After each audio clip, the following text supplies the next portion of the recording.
Page 45, fifth wheel.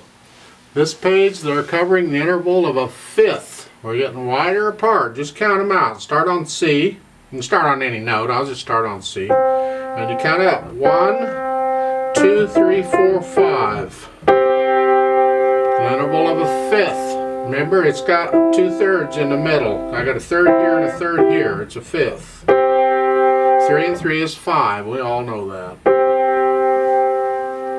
And you get fifths in this piece. You get them in the left hand.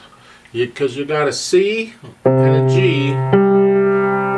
That's a fifth. And you're playing them at the same time. That's a harmonic fifth. You have a few fifths in the right hand, melodic fifths. Look at the last two notes in the first line. It's a C to a G.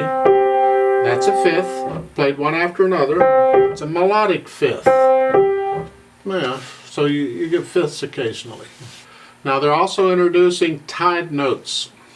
You remember that curved line is a phrase or a slur? We've had that before. Okay, well that same symbol, that same curved line is used to tie notes together. This is the thing, because it can be a phrase, it can be a slur, and now it can be a tie. Three different things for the same symbol. Gets interesting.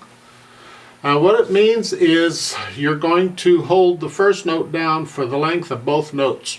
You tie the notes together. You see, in music, a note can only be so long based on the time signature. So like in 4/4 time, I can only have 4 counts in a measure. Well, that means a note can only be 4 notes long, because once I'm done with that measure and I go to another measure, it has to be another note. I don't have a note that goes longer than that. It's not legal. Well, if I want a note to be longer than that 4 notes, then I tie 2 notes together, and it makes it longer. Look in fifth wheel here at the first 2 measures in the left hand. We have the C and the G in the first measure, and you have C and G in the second. Actually, you got C and G in the whole piece. That's all we play in. But you see the first 2 notes, they have those curved lines. There's one for each note in the chord. Did both notes? That means I'm going to push it down at the beginning, and I'm going to hold it down for 7 counts throughout the whole thing. So the note lasts for 7 beats. That's more than 4, but this is how we can do it. And you can tie more notes, but you can only tie 2 notes at a time, so that curved line has to be between each pair of notes, is how that works. So the rules for ties are simple. It has to be 2 notes only. You can only tie 2 notes together. If you have 3 of them you want to tie, you have to put a curved line between each pair of notes.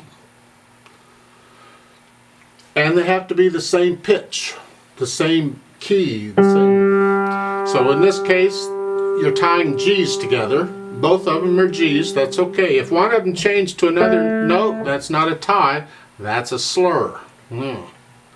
And you're tying the C's together. And in a chord like this, you have to tie each note individually, because they don't necessarily all have to be tied.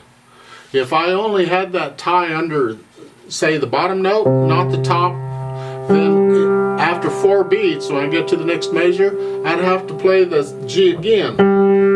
While holding the C down, because it's tied, I'd play the G again.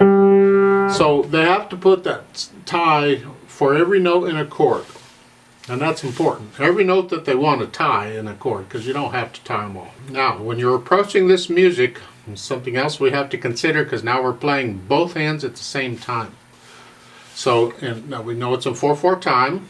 We looked at that. We got our clefs, treble clef and bass clef. We can see it's 2 lines long. And what I do when I'm approaching music that's challenging for me is I do it one hand at a time, and I get the notes and the fingering first. So I'm looking at this beginning in the right hand, and I see a 3 over the E. So I'm going to try out this right hand, just to make sure I've got all the notes and I can play them. And when I'm satisfied with that, I'll go back and I'll add the rhythm. So it's, because I have a rest on beat 1 in the right hand, so it's like a 1, 2, 3, 4, 1, 2, 3. And I do this very carefully to make sure I got the rhythm right. And when I'm satisfied with that, then I go to the left hand and I do the same thing with the left hand.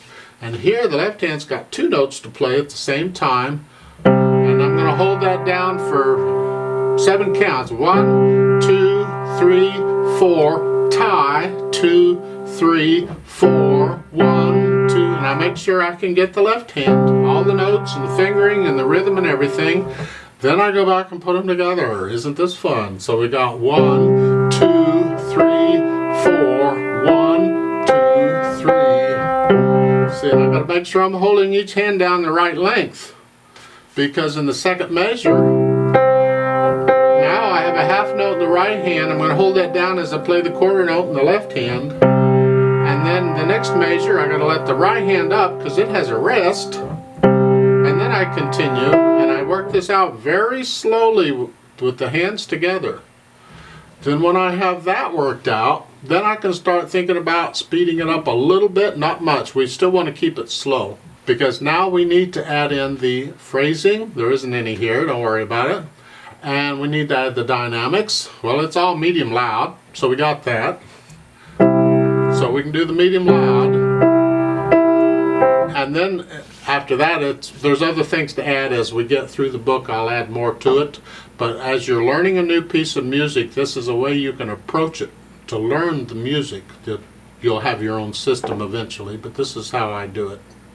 So you go do all of that and get it all worked out so you can play it, and then when you're ready, let's do the play with me.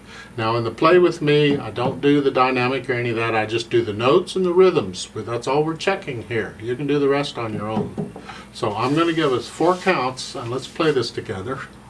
So go ahead and put your hands in C position. 1, 2, ready, go.